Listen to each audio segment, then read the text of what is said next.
Olá, bom dia a todos. Eu me chamo Victor Hugo Salles Costa, sou estudante de Letras de Língua Inglesa e faço parte do grupo de pesquisa Uma Poética do Tempo no Drama Brasileiro Contemporâneo e do grupo de estudo de teorias do drama, GETED, orientado e coordenado pelo professor doutor Rodrigo Alves do Nascimento, e também atuo como bolsista PIBIC UFBA. E hoje vou apresentar sobre meu projeto de pesquisa, O Corpo e o Texto que Confessam, as discussões representativas nas versões da peça Luiz Antônio Gabriel. Bem, Luiz Antônio Gabriel é uma peça biográfica que foi encenada pelo grupo Siamunguzá de Teatro, contando a história da vida da travesti Gabriela, ali do período de 1953 ao ano de 2004, no qual retrata a disfunção familiar sofrida pela Gabriela e pelos seus irmãos no período de ditadura militar, no qual tudo isso é baseado em relatos e documentos dados por irmãos, madrasta e amigos da Gabriela, sendo um destes o diretor da peça, Nelson Baskerville, irmão da protagonista. Nelson é ator, diretor, autor e artista plástico, sendo premiado por essa mesma peça pelo Prêmio Shell em 2011 de melhor direção. A peça foi apresentada do período de 2011 até o período de 2020, ocorrendo uma série de atos entre essas temporadas, sendo um destes o período que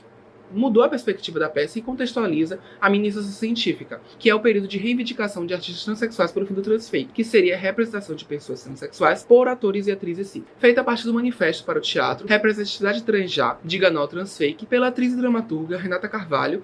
também uma das fundadoras do Monarte, Movimento Nacional de Artistas Trans. A partir desse manifesto, a produção da peça admite a problemática em relação à representatividade e convidam a atriz transexual Fábia Miraços para interpretar a personagem Gabriela após a transição, produzindo consequentemente uma nova versão da peça. Bom, diante desse cenário, minha pesquisa teve como objetivo principal compreender as influências da polêmica no contexto em que seria a obra, a partir do mapeamento contextual sobre o período da encenação do espetáculo de 2018, que foi quando Fábia Miraços foi escalada, e também compreender as discussões levantadas sobre as noções da representatividade do corpo trans na peça, a partir de uma leitura analítica comparativa da primeira versão da peça com a segunda,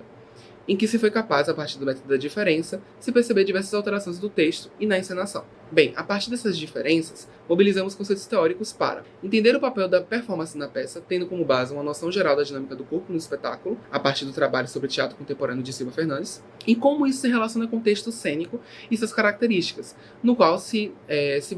nos baseamos no artigo de Oscar Cornago sobre a confissão cênica como testemunho de uma história coletiva e individual. E conectando essas noções a partir das noções de representatividade notadas por Conrado de Souza Santos, com a finalidade de compreender as mudanças manifestadas na segunda versão da peça. Chegando-se assim a algumas conclusões a partir disso, como a concepção de que Fábia representa o grupo social não por sua singularidade como sujeito, mas por suas semelhanças sociopolíticas, gerando na peça, como postula Silva Fernandes, valores cênicos e extracênicos que relacionam a dinâmica da realidade com a dinâmica do ficcional. Além disso, a peça, que possui no seu texto biográfico naturalmente uma característica confessional muito forte, se vê carente de tal comprovação de seu testemunho, e parte a apresentar a documentação da falecida Gabriela a fim de suprir tal necessidade, e tal carência se repete em certa medida na segunda versão da peça, pois, como afirma Cornago, a testemunha perfeita é aquela que não sobreviveu, então ninguém poderia suprir tal necessidade de testemunho concreto. Todavia, Fábia, tendo em sua presença não somente a alteração da dinâmica no corpo físico, mas também no campo da palavra, pode, através do texto, confessar por Gabriela uma existência no âmbito social, humano e político, no qual isso pode ser notado na alteração do texto de 2018, em que na correção do nome de Gabriela na cena da oração que é feita pela personagem da irmã, cena que não existe na encenação de 2011, Fábia interpreta na peça aquilo que ela e outros artistas transexuais sabem e podem fazer, que é de uma vivência histórica compartilhada, o nome de uma pessoa trans, reivindicando assim uma realidade de um grupo na sociedade,